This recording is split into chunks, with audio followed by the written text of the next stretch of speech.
Oke, sekarang kita bicara soal baptisan anak.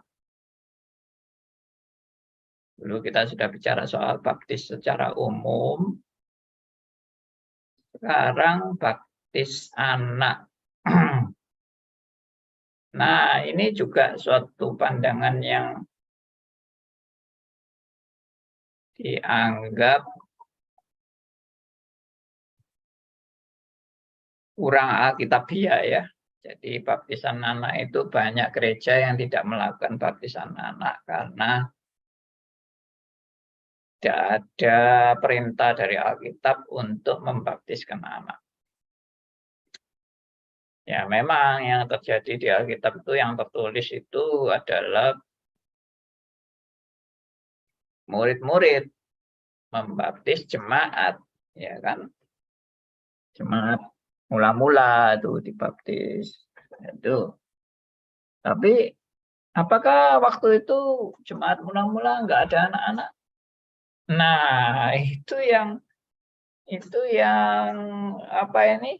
Memang nggak tercatat bahwa ada anak-anak yang juga ikut dibaptis, tapi dikatakan yang 3.000 orang bertobat itu lalu mereka semua memberi diri dibaptis. 3.000 lebih itu apa nggak termasuk anak-anak juga? Nah, itu yang jadi kalau Alkitab juga melarang baptisan anak itu juga tidak.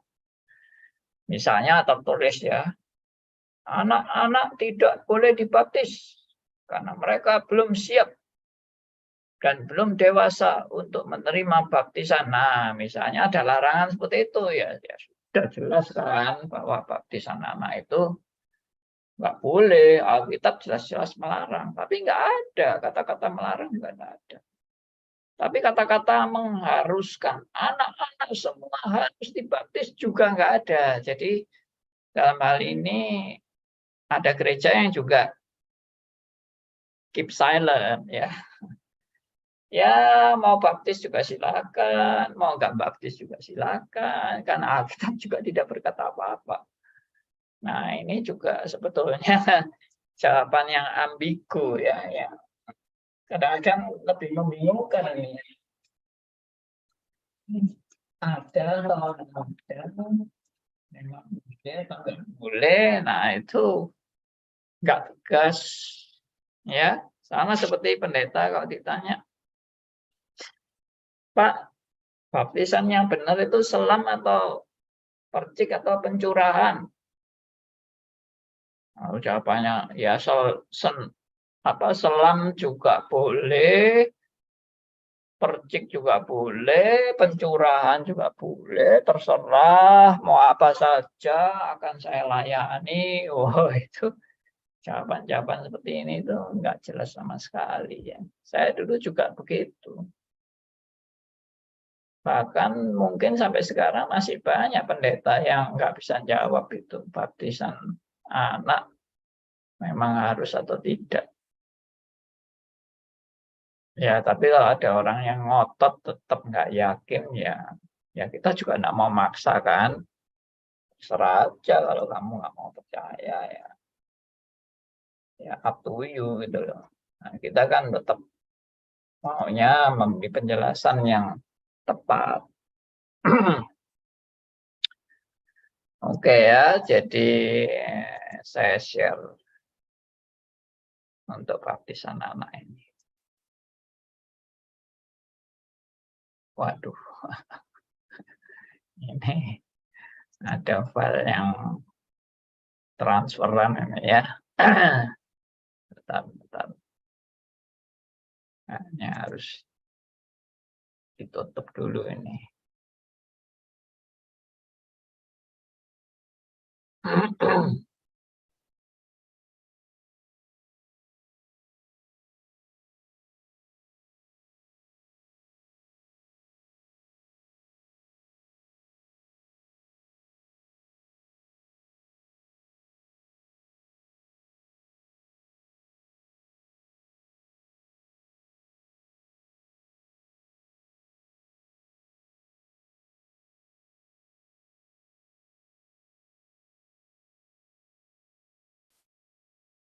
Bentar ya.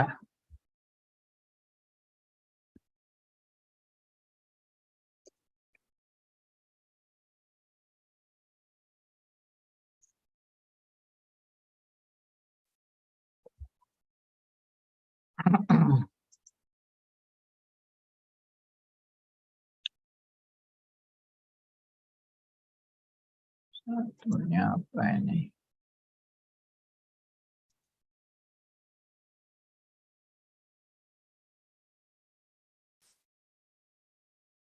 Oke.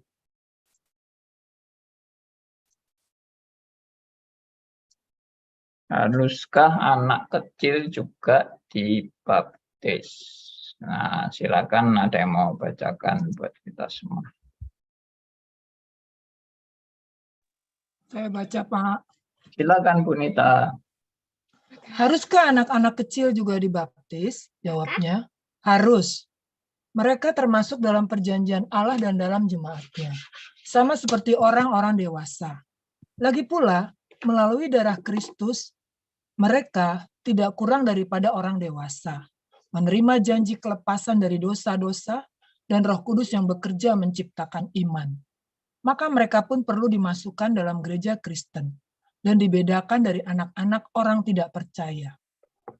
Melalui baptisan sebagai tanda perjanjian itu, sebagaimana dalam perjanjian lama dilakukan melalui sunat, yang dalam perjanjian baru diganti dengan baptisan. Yes. Ya, jadi kalau kita lihat sejarahnya baptisan, kenapa baptisan anak?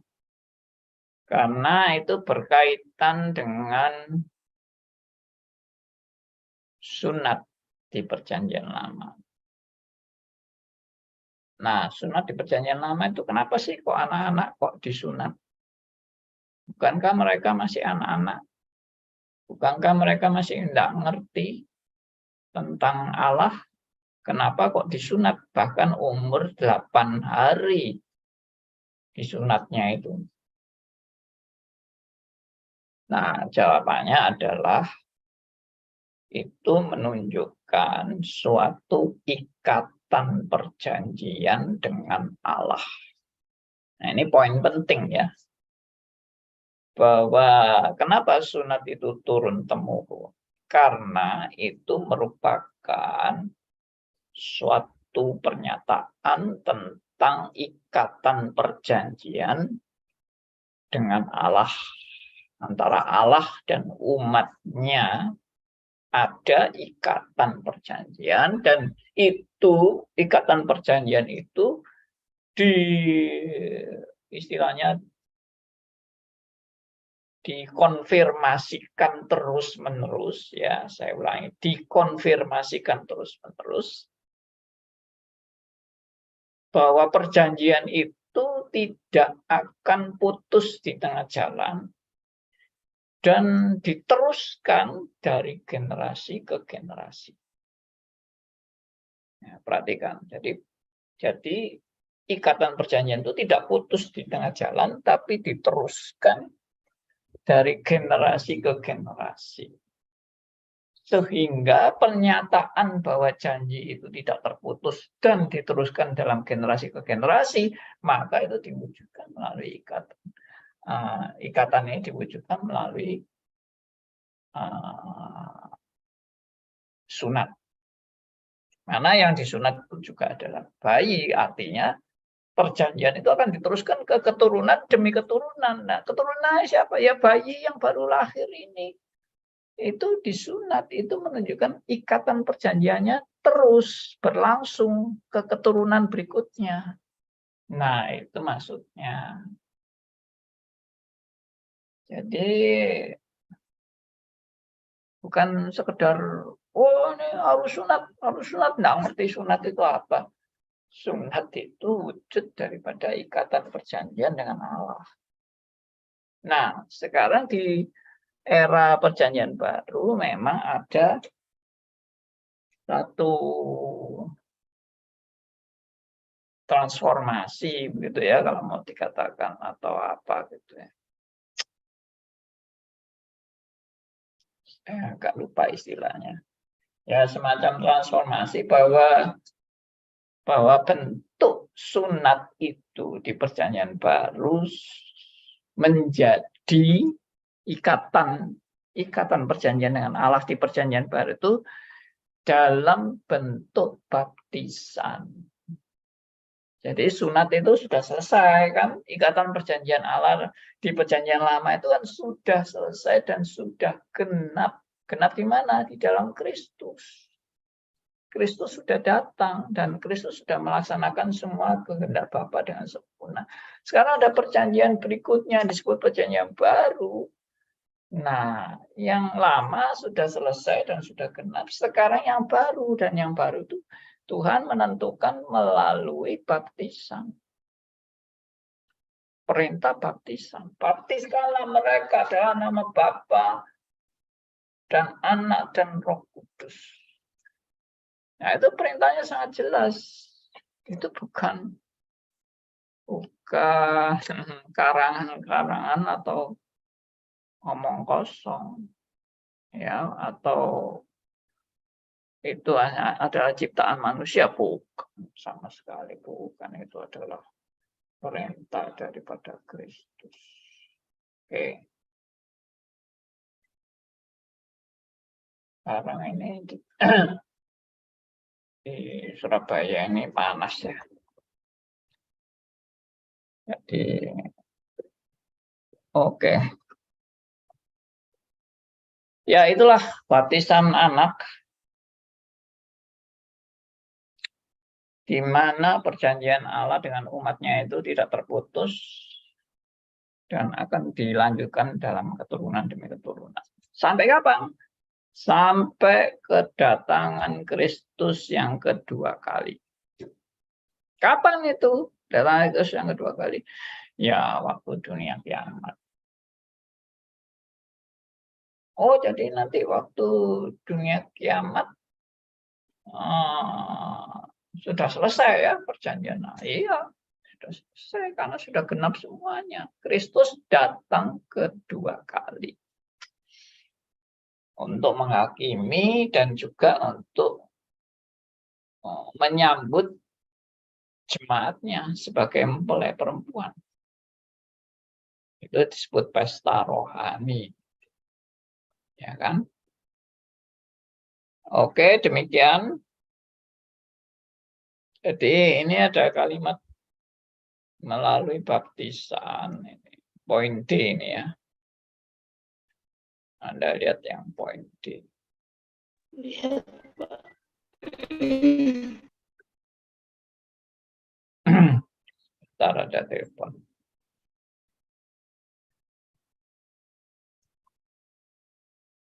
Halo.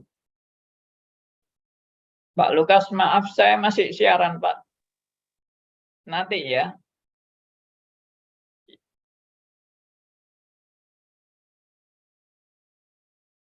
Oh, iya ya. Ya udah, nanti kalau ada waktu lowong lagi nanti saya call. Iya ya, Pak. Maaf, Pak. Ya.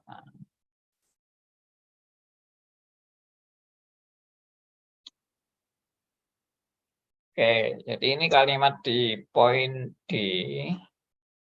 Poin D ini bukan poin D, yang ada huruf D ini saya blok ini ya. Melalui baptisan sebagai tanda perjanjian. Ya toh? Sebagaimana dalam perjanjian lama dilakukan melalui sunat. Ini E dalam kurung, D dalam kurung, ini maksudnya ayatnya ya. Nah, ini di bawah ini ayatnya E. Kejadian 17 ayat 12 sampai 13. Itu. Lalu F. Ya, baptisan sunat dalam jadi perjanjian di perjanjian lama itu, ikatan perjanjian itu dengan sunat, itu dalam perjanjian baru menjadi baptisan. Itu ayatnya di Kolose 2 ayat 11 sampai 13. Ya, coba kita lihat ayatnya supaya jelas juga.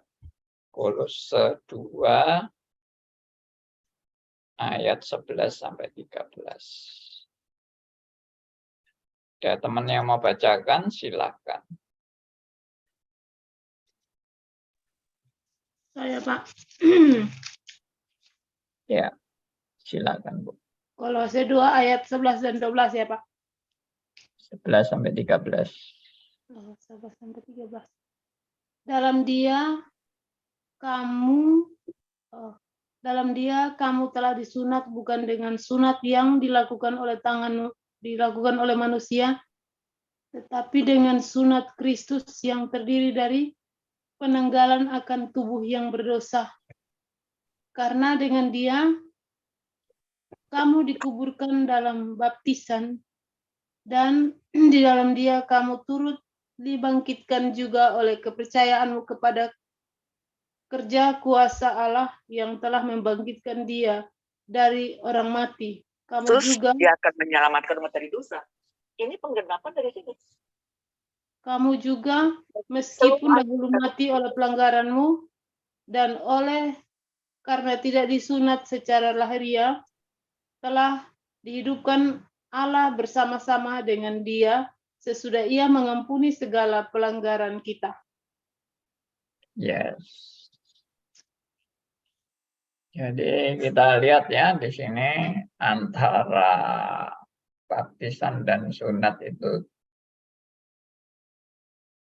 bergantian ya istilahnya disebutnya.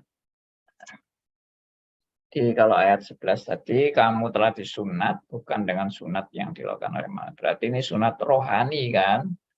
Dan sunat rohani itu adalah penanggalan akan tubuh yang berdosa. Artinya kita sudah dibebaskan dari perbudakan dosa, perhambaan dosa, ya. Karena dengan dia kamu dikuburkan dalam baptisan. Nah, maksudnya apa ini baptisan? Apa ini kok dikuburkan dalam baptisan itu ya? Ini adalah baptisan secara rohani, arti rohani yaitu kita mati. Rohani, istilahnya roh kita itu mati kan, dalam keadaan mati rohani. Nah itu. Lalu dalam dia kamu turut dibangkitkan oleh kepercayaanmu, oleh kerja kuasa Allah. Nah ini dengan ini bangkit juga secara rohani ini, karena matinya mati rohani. Lalu dibangkitkan dengan kepercayaanmu itu, ya dibangkitkan juga oleh kepercayaanmu kepada kerja kuasa Allah. Nah ini bangkit rohani. Bangkit rohani itu apa? Ya lahir baru. Sudah mati rohani lalu dilahirkan kembali. Yang telah membangkitkan dia dari orang mati. Nah ini membangkitkan dia dari orang mati, ini mati fisik. Kan ya memang antara mati rohani, mati fisik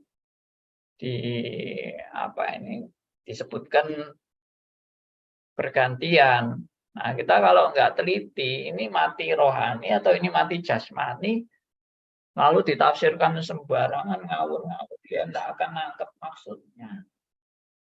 Tapi kalau kita ngerti, oh ini yang dimaksud mati rohani, oh ini yang dimaksud dengan mati jasmani. Mana yang mati rohani, mana yang mati jasmani. Nah, penerapannya itu jelas. Kalau yang dimaksud mati rohani, ya berarti saya ini memang sudah dalam keadaan mati rohani. Karena saya sejak lahir sudah mewarisi Adam dan Hawa, dosa Adam dan Hawa itu mati rohani saya. Nah, untuk saya dihidupkan, saya perlu dibangkitkan oleh kuasa Allah, dan itu dibangkitkan secara rohani itu artinya born again, lahir kembali, ya. Nah itu. Jadi di ayat 12 ya, ditekankan lagi, karena dengan dia kamu dikuburkan dalam baptisan. Ini apa nih? Dikuburkan dalam baptisan. Ya itu tadi, sudah mati rohani. Lalu di dalam dia kamu juga dibangkitkan oleh kepercayaan kepada kerja kuasa Allah yang telah membangkitkan dia dari orang mati. Ya, jadi kita sudah mati secara rohani, kita juga dibangkitkan secara rohani. Itu. Kamu juga, meskipun dahulu mati oleh pelanggaranmu, mati rohani kan. Dahulu kamu mati. Nah, kalau mati jasmani kan tidak bisa diajak omong orang. Ya, dahulu mati oleh pelanggaranmu, berarti mati rohani kan. Dan oleh karena tidak disunat secara lahiriah, telah dihidupkan Allah bersama-sama dengan Dia, sudah Ia mengampuni segala pelanggaran. Nah, ini maksudnya ya dapat pengampunan. Kamu dihidupkan Allah itu berarti kamu sudah menerima anugerah pengampunan yang dari Allah. Nah, itu semua adalah arti rohani. Jadi baptisan dan sunat itu berkaitan.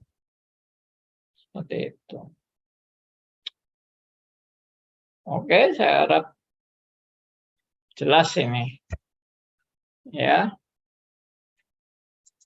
Tidak bingung tentang ikatan perjanjian Allah melalui sunat dan melalui baptisan. Itu ikatan perjanjian Allah. Oke?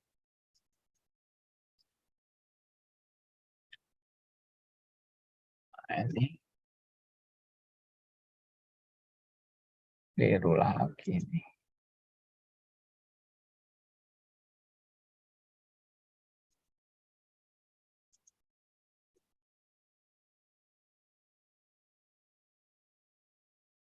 Baik.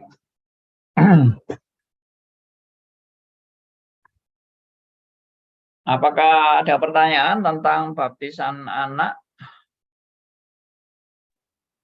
Pak Andi. Silakan Pak Sugianto. Nah kan kalau ada yang bilang anak nggak bisa dibaptis karena dia belum mengerti apa-apa. Nah, dan banyak gereja-gereja karismatik itu terus dia melakukannya penyerahan anak. Nah, apa artinya itu, Pak? Antara penyerahan dengan dibaptis gitu kan, Pak? Terima kasih. Baik. Ada gereja yang menyamakan baptisan dengan penyerahan anak. Ya, nggak sama lah. Penyerahan anak itu apa? Nggak ada perintah penyerahan anak. Penyerahan anak itu kan niru-niru seperti Samuel masih anak-anak sudah diserahkan oleh orang tuanya. Ya. Jadi kalau itu yang mau ditiru ya berarti semua anak-anak yang diserahkan ini ya menjadi anak-anak yang yang full time di gereja kan. Samuel itu kan dipersembahkan untuk jadi pelayan Tuhan secara full. Nah, itu penyerahan anak itu. Ya, penyerahan anak apa maksudnya penyerahan anak? Oh, ini anak ini saya titipkan kepada Tuhan. Wah, apa kalau kita punya anak itu Tuhan tidak pelihara anak kita sehingga perlu dititipkan Tuhan gitu. Ya enggak sama itu. Nah, kalau tadi alasannya anak itu enggak ngerti, kita bisa langsung counter. Nah, coba kamu pikir anak yang disunat di perjanjian lama itu ngerti enggak? Mereka umur 8 hari disunat. Mereka mengerti enggak? Ya enggak ngerti. Memang tidak pernah dituntut anak itu mengerti. Karena emang enggak bisa ngerti. Mana bisa orang umur 8 hari dipasang ngerti. Diomongi 1 juta kali ya tetap enggak ngerti terus. Jadi apa maksudnya? Itu maksudnya orang tua yang menyunatkan anaknya itu orang tua itu yang punya ikatan iman, ikatan perjanjian Allah itu loh. Supaya itu dia imani dengan dia membaptiskan anak, maka ikatan perjanjian dengan Allah itu akan dilanjutkan dalam generasi anaknya. Nah, itu. Artinya apa? Artinya ikatan perjanjian Allah itu sampai nanti Mesias datang itu tidak akan terputus dan tidak akan dibatalkan. Itu maksudnya. Maka ikatan perjanjian yang tidak akan putus dan tidak akan dibatalkan itu diwujudkan melalui sunat. Jadi orang tua yang menyunatkan anaknya adalah orang yang percaya ikatan perjanjian dengan Allah itu tidak akan terputus dan akan dilanjutkan. Dalam generasi demi generasi, sekarang generasi anak saya yang menerima ikatan perjanjian itu. Nah, itu maksudnya. Nah, kalau sekarang bagaimana? Ya sama.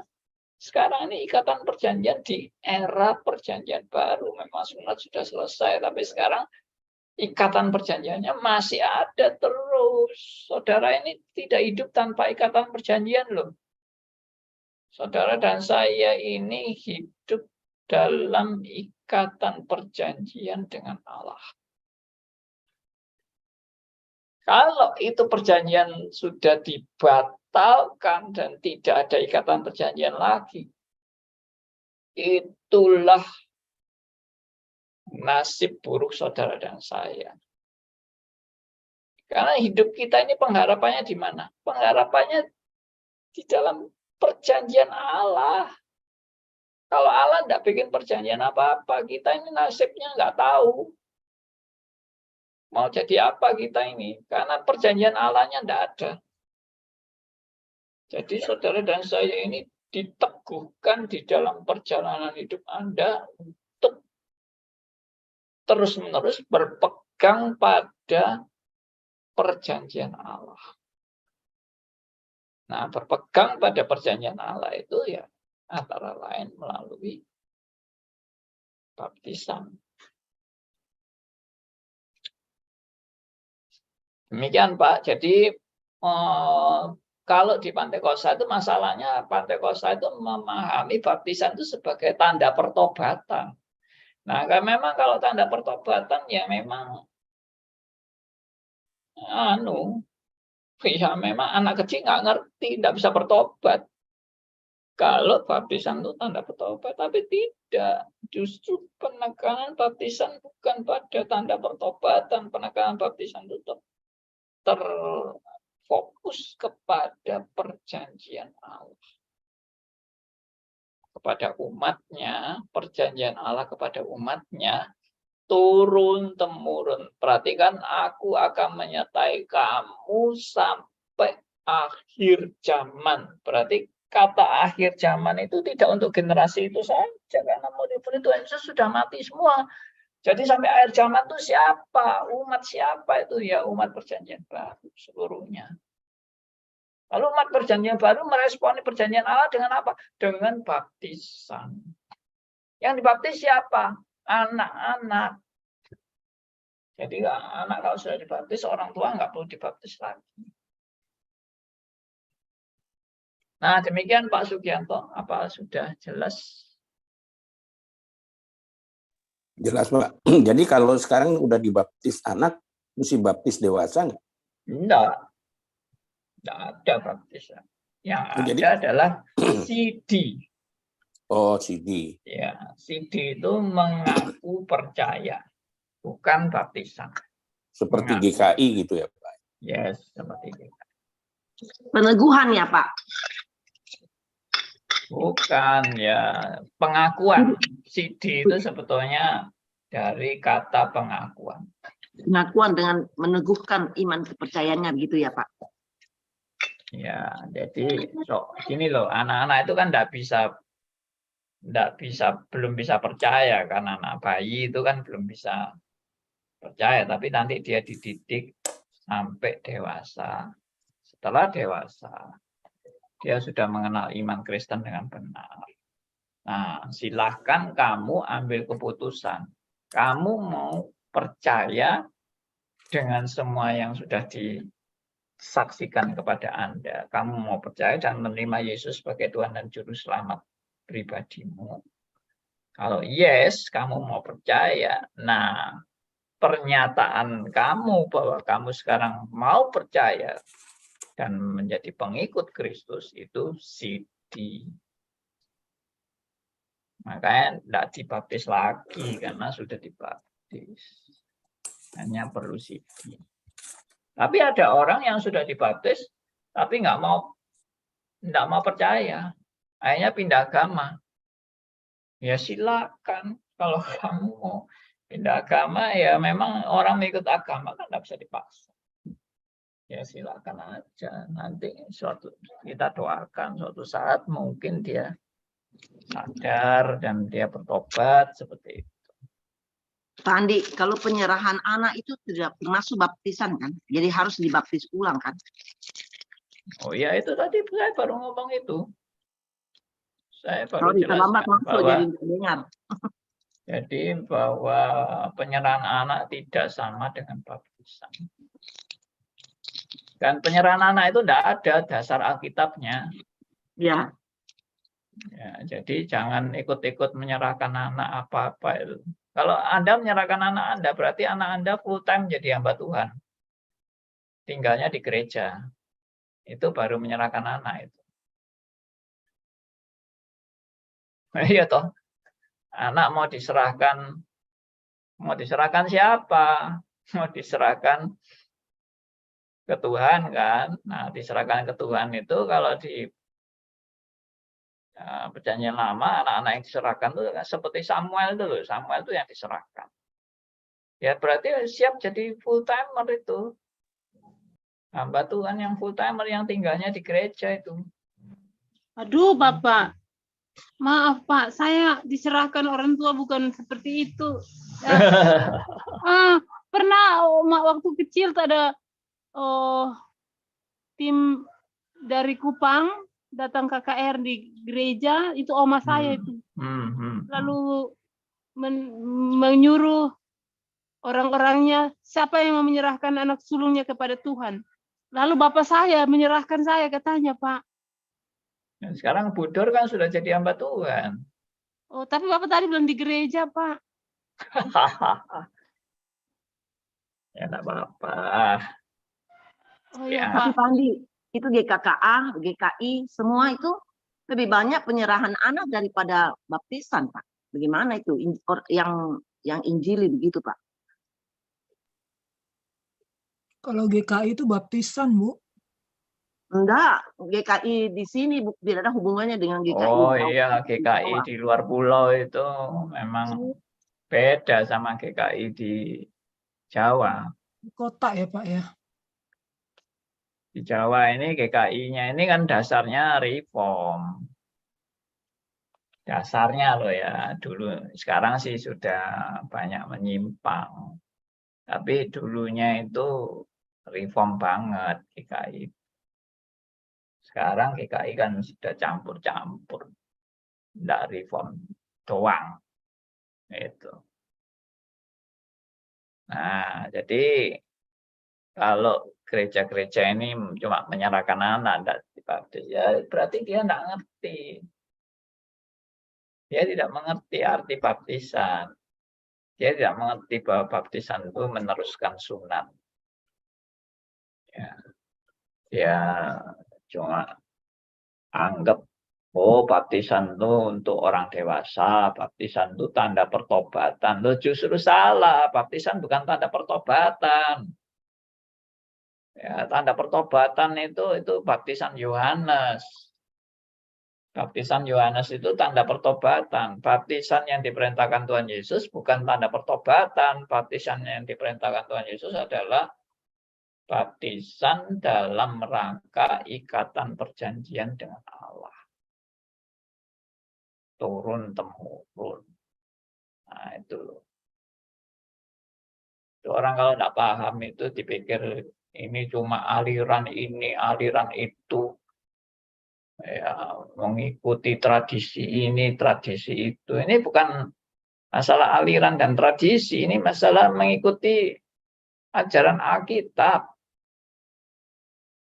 Ya, nah orang seringkali membingungkan antara baptisan rohani dan baptisan jasmani. Nah, itu dibingungkan. Dan juga sunat rohani dan sunat jasmani. Nah, itu seringkali dibingungkan. Padahal beda. Yang dimaksud sunat rohani itu apa? Yang dimaksud sunat lahiriah itu apa? Yang dimaksud baptisan rohani itu apa? Yang dimaksud dengan baptisan jasmani itu apa? Nah, itu semua beda, tidak bisa disamakan. Nah, kalau gereja nggak ngerti, dicampur aduk rohani jasmani dicampur aduk semua. Ya, akhirnya bingung itu tadi. Baptisan itu harus dikubur. Berarti diselam. Karena itu tanda pertobatan. Kita mengalami mati, dikubur oleh Kristus bersama Kristus. Sekarang kita bangkit bersama dengan Kristus. Akhirnya dibangkitkan dari dikubur. Nah, itu masuk ke air, itu dikubur. Diangkat dari air, itu dibangkitkan. Tapi sebetulnya air itu melambangkan Roh Kudus. Nah, kalau melambangkan Roh Kudus kan bukan berarti dikubur mati di bumi kan, tapi dikubur dalam Roh Kudus. Itu kan juga lucu. Kita masuk di dalam Roh Kudus untuk dikubur. Lalu akhirnya dibangkitkan itu kita meninggalkan Roh Kudus untuk bangkit dengan hidup yang baru, tapi meninggalkan Roh Kudus. Karena airnya kan ditinggalkan, kita bangkit itu kan kita keluar dari air. Berarti Roh Kudusnya ditinggal. Lalu kita hidup baru dengan meninggalkan Roh Kudus. Nah, itu kacau semua sudah.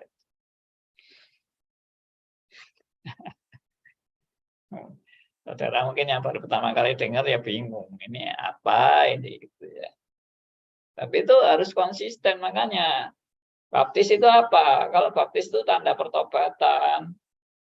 Ya sudah, berarti kan kamu diselam itu dikubur kan? Itu. Tapi kalau air itu melambangkan Roh Kudus, berarti kamu itu kan dikubur dalam Roh Kudus.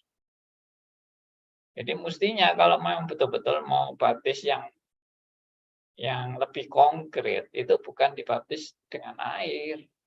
Kalau mau betul-betul lahiriah itu dikubur, ya memang orang baptisan itu harus betul-betul dikubur.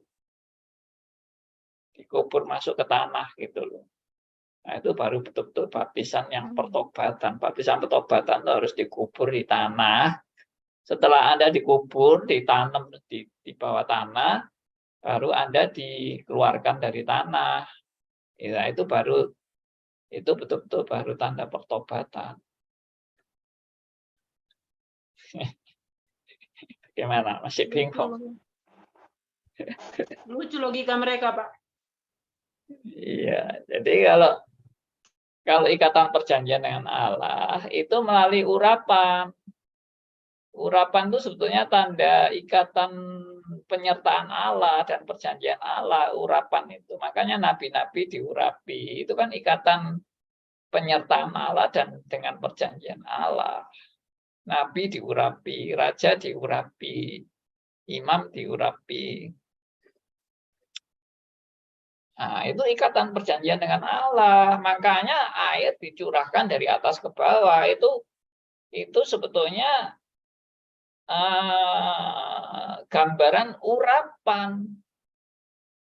Itu loh. Diurapi Anda itu dengan air. Ya, kalau memang dulu kan pengurapan dengan minyak. Ini pengurapan dengan air. Jadi air dicurahkan dari atas sebagai, nah air itu kan melambangkan Roh Kudus. Jadi Anda itu diurapi oleh Roh Kudus dan juga penyertaan Roh Kudus dan perjanjian dengan Allah. Nah, itulah baptisan air. Makanya dicurahkan, bukan diselam. Kalau diselam, Anda itu menyelam ke Roh Kudus. Dan tidak ada perintah Anda menyelam ke Roh Kudus, tidak ada. Ya, apalagi setelah menyelam, lalu Roh Kudus ditinggalkan. Anda kan keluar dari air, toh. Nah, keluar dari air itu kan Anda berarti Roh Kudusnya ditinggalkan. Loh, bagaimana itu? Tapi kalau minyak yang dicurahkan itu simbol pencurahan, itu tanda bahwa Allah itu mengurapi, Allah itu menyertai, Allah itu menyatakan janjinya. Air dicurahkan dari atas, itu Roh Kudus dicurahkan dari atas ke bawah. Bukan Roh Kudusnya di bawah. Lalu Roh Kudusnya di bawah, lalu kita menyelam ke Roh Kudus. Setelah menyelam ke Roh Kudus, lalu Roh Kudus kita tinggalkan karena kita keluar dari Roh Kudus. Nah, itu banyak gereja tidak mengerti. Makanya saya dulu waktu saya tidak paham ini, saya anggap baptisan mau percik kayak, mau selam kayak, mau pencurahan kayak. Terserahlah, yang penting itu kita dibaptis gitu aja. Tapi nggak ngerti apa sih bedanya itu. Dan apa pengertiannya apa gitu. Dikubur itu bagaimana, diselam itu bagaimana, dipercik itu bagaimana, dicurahkan itu bagaimana. Nah, itu biarlah menjadi perlengkapan rohani bagi kita untuk memahami makna baptisan, mau percik, mau selam, mau pencurahan. Nah, kita harus bertanggung jawab. Tapi kalau sudah terlanjur ya sudah. Coba bagaimana Pak kalau saya dulu diselam Pak, sekarang saya kepengen dipercik atau dicurahkan. Ya enggak usah lah, itu kan hanya istilahnya itu Anda mau ulang-ulang baptisan itu ya juga tidak terlalu berguna. Yang penting kamu sudah ngerti sekarang kebenarannya itu bagaimana, pengertian baptisan itu apa, ya sudah diimani aja. Baptisan yang dulu ya diimani sebagai penyertaan Allah dan ikatan perjanjian dengan Allah. Sudah toh, selesai. Mungkin caranya saja salah, ya sudah lanjut. Kecuali Anda dibaptis dengan formula yang salah. Itu formulanya Sabellianisme, atau formulanya bidat, ya, formulanya oneness. Itu oneness ini sekarang ini juga mulai banyak ngaco ya. Yaitu tidak baik-baik belajar sejarah gereja, tidak baik-baik belajar konsili gereja, tidak baik-baik belajar Alkitab, tapi ngomong ngawur amburadul. Itu seperti zaman saya dulu waktu belum sekolah Alkitab ya. Tapi tidak tahu saya pendeta-pendeta itu yang ngaku sudah sekolah Alkitab tapi kok amburadul kacau balau pengertiannya. Ya saya bukan menjelekkan pendeta, tapi pendeta itu juga harus belajar baik-baik ya. Kalau pendeta tidak belajar baik-baik, bagaimana? Ya, saya bersyukurlah semua karena anugerah Tuhan yang mengingatkan saya dari ajaran-ajaran yang kacau balau itu boleh dibenahi. Oke, ada tanggapan atau pertanyaan? Silakan. Ada bapak saya. Silakan, Bu Dor. Ya, tentang baptisan ini Pak, waktu saya masih gereja di NTT, saya asalnya dari Gemit. Lalu dalam satu khotbah itu saya dengar himbauan di atas mimbar, pendeta berkata begini, kalau mau lihat itu ilustrasi yang dikasih Pak, dan itu saya ingat benar. Kalau mau dilihat bahwa kalian atau jemaat ini, kalian sudah dibaptis sejak kecil. Jadi seandainya mau baptis lagi, coba pikirkan seperti ini. Materai itu kalau kita taruh double lagi di atas materai, jelas nggak? Materainya seperti itu, bisa dibaca nggak? Tentu saja semua jemaat itu bernalar seperti saya.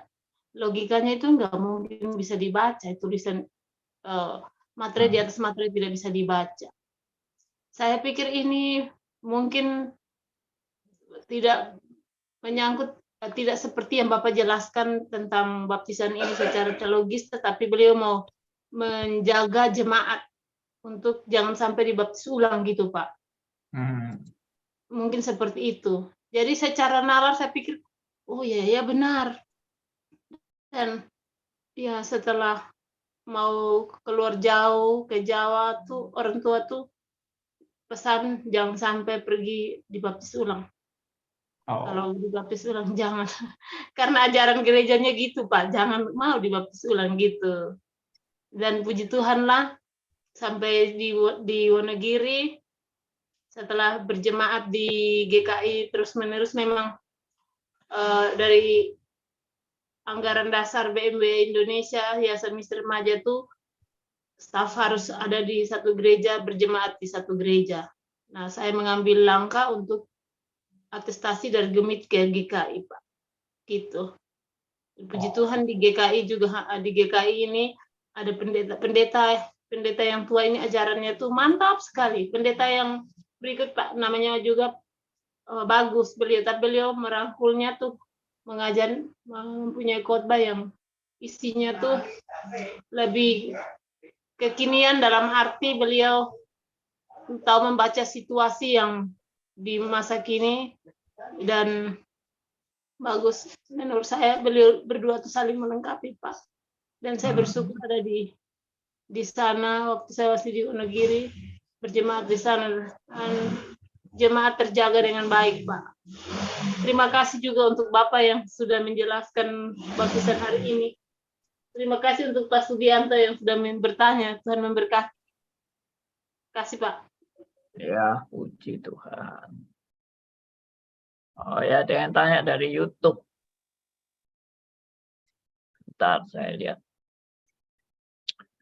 Penyerahan anak di karismatik mengacu pada Tuhan Yesus memberkati anak-anak. Ya, memberkati kan bukan penyerahan anak. Memberkati ya silakan. Ya kan? Tapi jangan anjing minta diberkati ya. Ya, Pak Hoyento, pagi Pak Andi, di gereja saya menganut pandangan penyerahan anak, tapi anak-anak saya tidak saya ikutkan penyerahan anak, karena saya mempunyai pandangan baptis anak, tapi saya tidak bisa melakukan baptis anak karena aturan organisasi. Bagaimana menurut Pak Andi? Ya, kalau mau dibaptis di gereja lain juga boleh. Pilih gereja yang benar, yang bertanggung jawab, anaknya Pak Oye itu bisa dibaptis di gereja lain. Nah, itu juga bagi saya juga aneh. Kenapa gereja tidak mau membaptis anak? Padahal kan bukan gereja Pantai Kosta kan. Gerejanya Pak Oyento ini gereja Protestan. Mestinya ya mengacu kepada ajaran reform dong. Nah, itu. Memang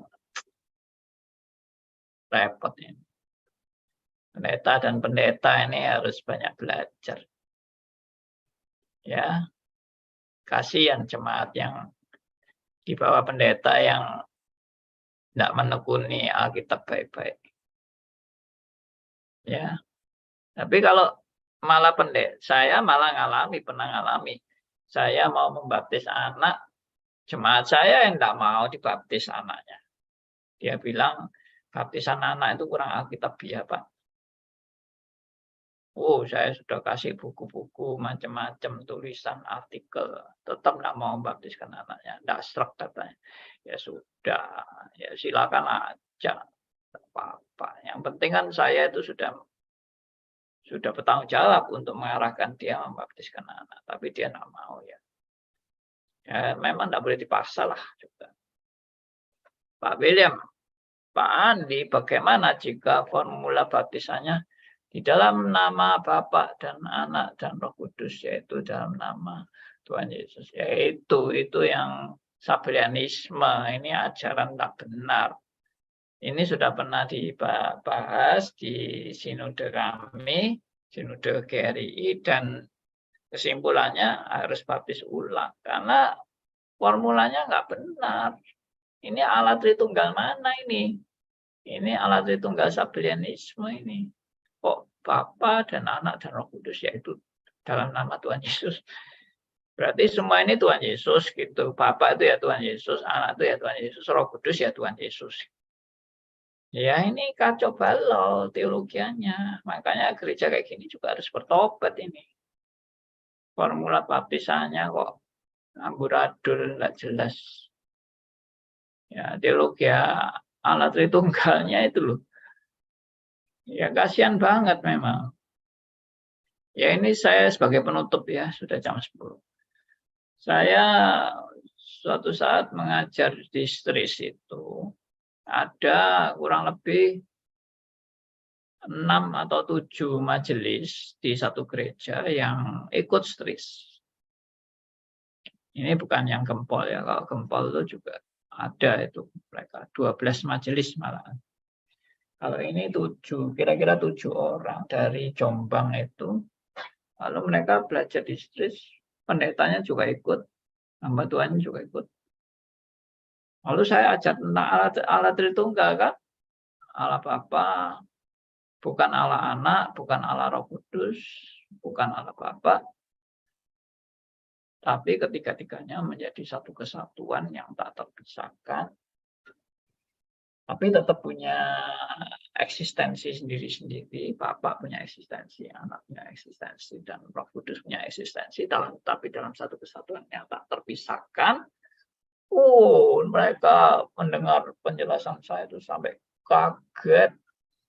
Lalu mereka bilang, wah, ternyata kami ini sudah 35 tahun saya mengembalakan. Saya mengajar Allah yang keliru. Pendetanya itu ngaku, aduh, saya terharu itu melihat pendeta yang jujur sekali ya, mengaku salah. Kalau sudah mengajar alat Tritunggal yang keliru selama ini dan mau bertobat, mengajar alat Tritunggal yang benar. Nah, itu bagi saya salut. Salut, angkat topi. Ya, pendeta yang mau masuk Stris itu pun saya juga angkat topi. Karena Stris ini kan sebenarnya untuk kaum awam. Tapi pendetanya mau belajar, itu salut saya. Benar-benar salut. Oke, demikian. Ini sudah jam 9, jam 10 ya. Jadi kita sudah sampai di sini. Pengumuman minggu depan sudah tidak ada lagi. Maksudnya libur ya. Kita minggu depan tuh libur, jadi tidak ada siaran sampai tahun depan. Nanti tunggu pengumuman ya, karena saya juga sudah dipensiun dari Stris, dan juga saya nggak tahu radio ini apakah tetap saya boleh menghandle atau tidak. Jadi nanti wait and see berikutnya ya. Yang pasti saya selama Tuhan masih kasih saya kemampuan melayani, talenta melayani, anugerah untuk melayani, dan saya belum dipanggil pulang, saya akan tetap melayani. Ya, sesuai dengan karunia yang Tuhan berikan pada saya. Memang ini pelayanan saya yang setelah saya juga dulu menggembalakan 7 jemaat dan sudah dilepas semua, dan sekarang tinggal Stris dan radio, dan ini kalau dilepas juga. Tapi secara organisasi memang saya sudah tidak lagi terlibat, tapi saya akan terus melayani sesuai dengan karunia yang Tuhan berikan pada saya. Ya, demikian teman-teman. Jadi sampai jumpa di tahun depan, tahun 2023. Selamat hari Natal. Hari ini adalah Natalnya Pendeta Stephen Tong di Surabaya. Jadi teman-teman yang mau ikut silakan berjumpa di Geraha Unesa, ya, Geraha Unesa di Citraland, Surabaya. Jadi nanti sore nggak ada ya Pak? Tidak ada. Nanti sore libur. Saya sudah kasih pengumuman minggu lalu bahwa hari ini, ya nanti malam ini libur. Sudah tidak ada. Dan minggu depan juga sudah libur juga. Pak Andi, Ya, Pak Johan, silakan. Pak Andi mau tanya satu pertanyaan. Pak Andi, saya takut nggak bisa tanya. Bukan pertanyaan baptisan, tapi maksud saya tanya tentang kalau kita bersaat teduh dengan firman doa, sebenarnya formula atau cara bersaat teduh yang baik itu bagaimana? Soalnya saya pernah tanya, tapi belum, karena beliaunya sudah kadung dipanggil Tuhan. Saya ingin tanya ke Pak Andi. Mungkin kan setiap kita pasti punya cara, apa cuman baca doa, nah, mungkin Pak Andi. Baik. Saja Pak. Di dalam Alkitab itu Mazmur 1 ayat 1 sampai 3.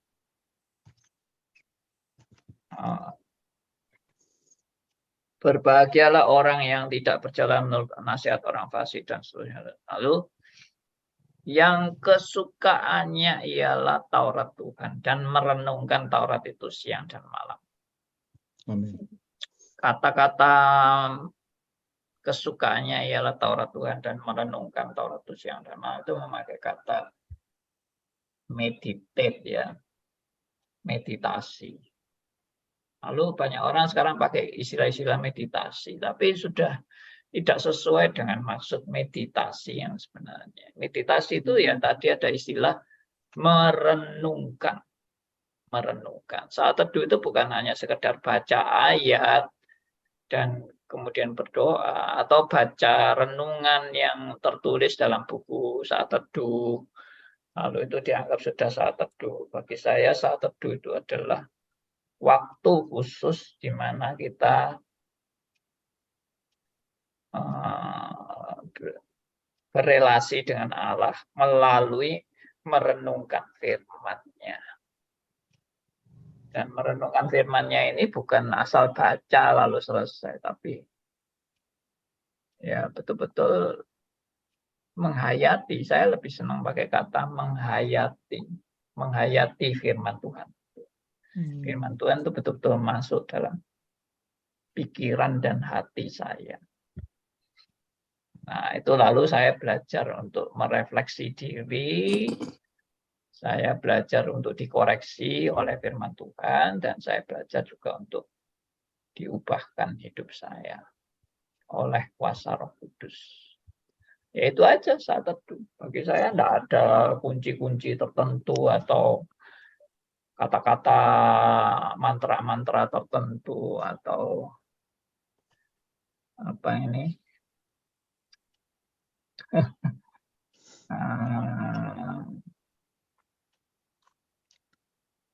Apa sih istilahnya, kok lupa saya. Seperti orang yang cari wangsit gitu, seperti orang cari wangsit gitu, atau cari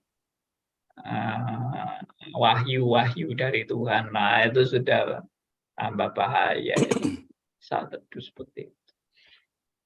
Ya, tapi ada orang yang saat teduh asal-asalan aja sudah, pokoknya sudah baca ayat, baca renungan saat teduh ya selesai, amin gitu aja. Tapi bagi saya itu sebetulnya relasi khusus dengan Tuhan, ya. Dan berkaitan dengan merenungkan firman-Nya dengan betul-betul betul-betul menghayati dalam hidupnya. Oke, demikian Pak Johan. Ya, terima kasih banyak Pak Andi. Terima kasih. Oke, kita tutup dalam doa, saudara-saudara, dan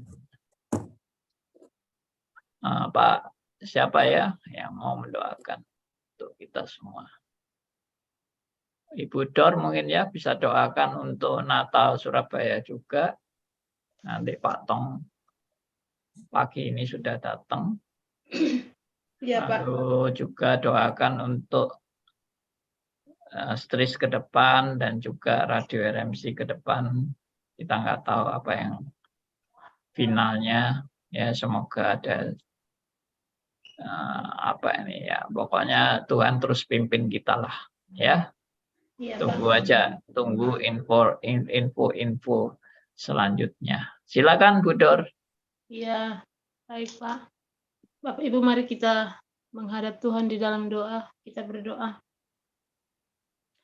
Bapa Surgawi, Bapa yang kami puji, kami sembah, di dalam Kristus Yesus Tuhan kami, Roh Kudus, penolong, penghibur yang setia, kami datang di hadapan-Mu, seraya menaikkan syukur dan puji kami kepada Tuhan, karena kami sadar bahwa kami ada di tangan Allah yang kekal, Allah yang besar, Allah yang memiliki segala sesuatu yang ada di dunia ini, termasuk hati kami yang kecil. Terima kasih Tuhan. Terima kasih untuk pembelajaran yang telah kami terima hari ini.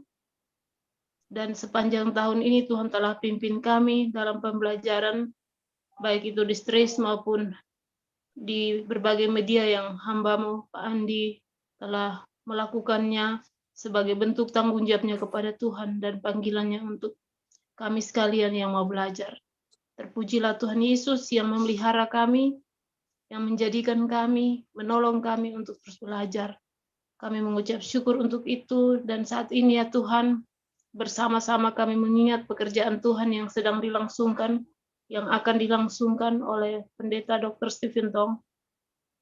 Kami serahkan anak-Mu dalam tangan kasih kuasa Tuhan. Kami percaya Tuhan memberikan kekuatan dan kemampuan untuk melayani di hari ini dengan kuat kuasa Roh Kudus, sehingga pelayanan anak-Mu boleh berjalan dengan baik. Banyak orang yang mendengar Injil, banyak orang yang mendengar tentang Tuhan.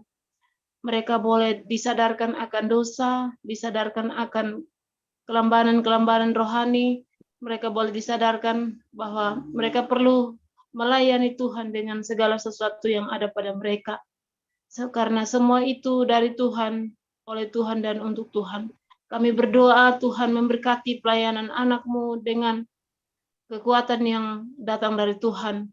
Karena kalau bukan datang dari Tuhan, seluruh pelayanan itu mungkin akan menjadi sia-sia. Terima kasih ya Tuhan. Kami tahu bahwa anak-Mu perlu kekuatan ekstra dari Tuhan. Oleh sebab itu, ini merupakan pergumulan kami, doa kami yang sungguh-sungguh di hadapan Tuhan. Berkati anak-Mu dengan kekuatan yang datang dari Tuhan. Ya Bapa, terima kasih. Kami juga berdoa untuk semua orang yang hadir. Tuhan boleh memberikan kepada mereka sukacita surgawi.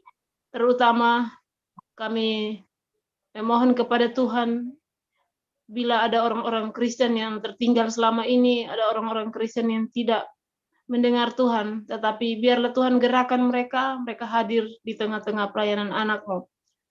Orang-orang yang bukan Kristen pun, bila Tuhan berkehendak, maka Tuhan akan menarik mereka untuk mendengarkan firman Tuhan, dan lebih dari itu, Roh Kudus, kami mohon agar Roh Kudus menobatkan mereka. Bapa Surgawi, kami juga berdoa untuk kelangsungan dari Stris nanti. Kami percayakan semua dalam tangan kasih kuasa Tuhan. Semua yang sedang dipikirkan, ditimbang oleh pihak sinode, kami serahkan dalam tangan kasih Tuhan. Pakai anak-anak-Mu untuk memikirkan dari pihak Tuhan. Dan kelanjutan pelayanan yang besar ini, biarlah mereka berpikir secara tepat dari Tuhan. Apapun keputusan mereka, kiranya mereka sungguh-sungguh dipimpin oleh Tuhan. Ya Bapa Surgawi, kami juga tahu bahwa hamba-hamba-Mu yang melayani di Stris, mereka adalah alat Tuhan yang Tuhan telah pakai dan mau pakai. Biarlah memberkati anak-anak-Mu. Kami yang mengikuti kelas-kelas Stris juga Tuhan, kami serahkan dalam tangan kasih kuasa Tuhan. Biarlah ilmu yang telah kami peroleh, kami boleh membawakan itu dengan sukacita, menyebarkan itu dengan sukacita kepada orang lain, terutama dalam hidup kami menunjukkan satu perubahan pemikiran, pola hidup yang Kristiani dan Alkitabiah. sampai akhirnya kami menjadi saksi Kristus yang sungguh-sungguh menyenangkan Tuhan. Kami sadar bahwa menyenangkan Tuhan bukan hasil pekerjaan kami, tetapi hasil pekerjaan Tuhan. Karena itu, kami mau belajar untuk menyesuaikan diri kami dengan keputusan-keputusan Tuhan yang terjadi. Terima kasih Bapak, kami mau berdoa secara khusus untuk Bapak Andi Halim, hamba-Mu yang diperhadapkan dengan menunggu satu keputusan dari Sinode untuk ada distris. Kami berdoa, Tuhan Yesus memberkati kelanjutan semuanya, Tuhan yang arahkan hati anak-Mu untuk melakukan perkembangan-perkembangan lain setelah tidak distris. Tuhan tolong agar anak-Mu bisa terus menggembalakan kami yang telah belajar ini dengan metode dan cara-cara yang lain, sampai akhirnya kami terus belajar, merindukan pembelajaran itu. Kami boleh beroleh pemahaman yang mendalam dalam pembelajaran Alkitab. Terima kasih Tuhan Yesus, kami mengucap syukur, membilang banyak terima kasih kepada Tuhan, karena Engkau mendengar kami. Ampuni salah dan dosa kami berdoa kepada Bapa di sorga demi nama Yesus. Amin. Amin. Terima kasih Bu Dor. Sama-sama Terima kasih, Bu Bapak. Dor. Terima kasih Terima buat kasih, semua teman-teman. Bu Pak Dor. Suprianto. Terima kasih Pak Andi. Terima kasih. Terima kasih. Selamat berlibur. Melayani Pak pada hari Andrew, anak-anak. Bu Liliana, Bu Willy, Bu Lani Toha, Ya, terima kasih Pak Andi. Terima kasih. Uke, Bu Cucu, Pak Daniel Lasut. Terima kasih Pak Andi, Tuhan berkati. Tuhan berkati.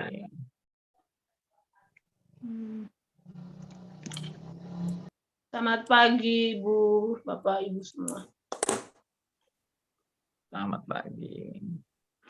Sudah siang Bu Dor, bukan pagi lagi. Oh iya, maaf Ibu. Masih belum jam Bukannya masih pagi, 12. Bu Yuli, jam segini. Jam 10 loh, Bu. Masih pagi. belum jam 12, masih pagi, Bu. Nah, kalau jam Bu 12 Dor semangat. siang. Oh iya, di sana jam 10, di sini sudah jam 11. Sorry. Iya, iya benar. Jam 11 juga masih pagi, Bu. Masih pagi, Bu. Terima kasih, Maaf Pak ya, Bu. Andi. Oke. Semuanya, salam. Tuhan Yesus memberkati. Oke, sampai ketemu lagi. Sampai ketemu Pak. tahun depan, Pak. Tahun depan, ya Pak. Lama banget ya, Pak, 1 tahun. Senin masih ada, Senin. Oh, Senin masih ada. Baik. Masih, Senin. Ya, oke. Sampai ketemu lagi. Salam, Pak.